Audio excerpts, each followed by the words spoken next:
We were in a bit of a shambles in the sort of mid-80s, English rugby generally. Selection was all over the place, coaches were all over the place, and we sort of gone through, we had the 1980 team with Bill that won the Grand Slam, which was a very strong England team, and then we'd gone into another slump, and sort of 84, 85, 86, even through to 87 World Cup was all over the place. The biggest problem you had as a player is you didn't really gain any confidence. You didn't really know what was going to happen next. So therefore, as a player, you became very unsure of yourself on and off the field. So you were worried on the field that one mistake and that would be it, you'd be gone. So you become risk averse or you become very nervous that you almost can't, you can't express yourself, you can't play. Insecurity as a player is a really horrible place to be, because it's tough enough playing international rugby as it is, even if everything's right. So you've got a whole load of insecurity stuff going on around you, and you're having to perform out there, which in itself is a pretty hard place to be, then it does make it very difficult.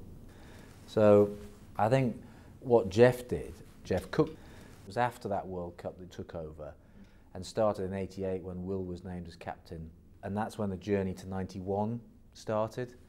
Jeff's basically put in, a good selection, good programme. He put some continuity and some consistency and some confidence into a group of players. That doesn't mean you're complacent. It doesn't mean to say you're certain of your place. You still have to deliver, but you're doing it in a background of at least some kind of security around, this is the group. If you perform, this is where we're going, this is the journey we're on. And of course it was amateur still. Well, it was still very out. So we still, we play here on a Saturday, I'd be on the tube on a Monday going into town to work, sort of hiding behind the paper depending on what the result was. Mostly hiding behind the paper. Moving on, 1991 Rugby World Cup. All Blacks, Italy, USA. Do you feel England froze in the opening game against the All Blacks? Because it was 18, I think it lost 18-12. We all know we went on to get to the final, but how did that affect the team? That particular England group of players that had obviously been pretty successful going into the 91 World Cup. We'd won a Grand Slam finally in 91. We'd lost it in 90 up in Scotland. We'd never played New Zealand as a group. So this was your first match against New Zealand? It was my first match against New Zealand. And although we didn't play particularly well, we actually didn't play particularly badly either. We were beaten by better team on the day. They just a bit more experienced. They upped the pace at certain times in the game when they needed to, and they scored the one try, which was the difference between the two teams. So it was a pretty. We were competitive, very competitive, but just we weren't quite good enough on the day. But I don't think it affected us on the way through, because then we got out of the group, which was fine, and then we just ended up down this extraordinary route of France in Paris, followed by Scotland in Scotland. This French match is in folklore. Just tell me, Teague, Skinner, Winterbottom, Moore, what was it like? I mean, it was, you targeted Blanco. Was that outright? You had to get to Blanco and get them to lose their rag, essentially? Yeah, it was a little bit. I think it almost come back a step. It was another one of those games where the dressing room, the build-up, everything was absolutely fizzing. And yeah, we went into it really fired up. I remember we had a massive session, I think, on the Wednesday beforehand. And it kicked off a bit in the camp, because I don't know whether you remember, Dean Richards was left out of the team for that game, and Mike Teague was put in at number 8. So Dean didn't take too kindly to that. So there was a really full-on session, and it kicked off during the training session, and it was, everybody was on edge, massively on edge, from about the Wednesday in to Saturday, because you knew what was coming. You're going into Paris, into the Parc des Princes. You have to do two things even now, but certainly with those French teams that we played against in the late 80s, early 90s, you had to be incredibly physical, and you had to give them nothing, because if you made mistakes, you kicked badly, you gave them loose ball, you turned ball over, it was Babizier, Seller, Blanco, Legisquet, Saint-André, it was gone, So you had to be really disciplined in how you played. and we knew we could get under their skin as a group, not only to wind them up, as Brian used to do, but also physically to match them, match Champ, match Sessillon, match Rodriguez, the back row, match their front five. Whoever was playing in their front five was just huge. So we could match them physically and mentally. And as other people said, you also knew you were back at work on Monday if you lost. So that's another incentive not to lose, because you were guaranteed another 2 weeks off work. Semi-final, up in Scotland, again, away. It wasn't easy. This wasn't the easy route to the World Cup final, Rob.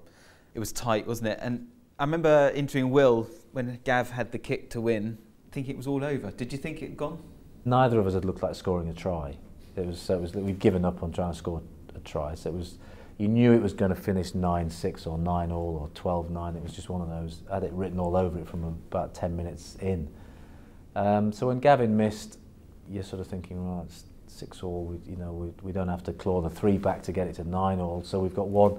Again, it's no different now to where the game is at. You knew you're going to have one shot at it. Pre-planned move? No, it wasn't sort of pre-planned from the start, because it was we were actually putting pressure down on their try line, and we had a few goes at trying to get over the line with the forwards. So it didn't come straight from the scrum. It came after a few phases, and actually we got to a stage where we weren't, it didn't look like we were going to score, but we were virtually on the try line, and we'd moved infield from left to right.